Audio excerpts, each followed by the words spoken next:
వస్తారు. ఆయన అన్ని చేసి మంచి పనులు చేశారు. ఆయన రామనాయుడు గారు వస్తారు.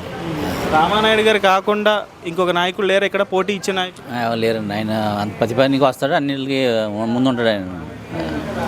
ఇప్పుడు పాలకొల్లు రామానాయుడు గారు రాకముందు వచ్చిన తర్వాత డెవలప్మెంట్లో కానివ్వండి, ఏ విషయంలో కానివ్వండి, ఆ డిఫరెన్స్ తేడా అనేది గమనించారా మీరు? నాకు అమ్మించాను. రామానాయుడు 10 మంది ఏదైనా వెళ్ళామంటే వెంటనే పని చేస్తాడు ఆయన. సౌందర్యం అది బాగుంటుంది ఆయన. పాలకొల్లులో జరిగినటువంటి డెవలప్మెంట్ ఏదైతే మీకు కనిపిస్తుందో ఆ డెవలప్మెంట్ అంతా గతంలో ఎలా ఉండేది, ఈయన రామానాయుడు గారు వచ్చిన తర్వాత ఎలా ఉంది? అంటే శ్మశానం ఒకటి అండి, రోడ్లు ఒకటే ఆయన బాగానే చేశాడండి రామానాయుడు గారు. కంపల్సరీ రామానాయుడు గారు వేస్తారు.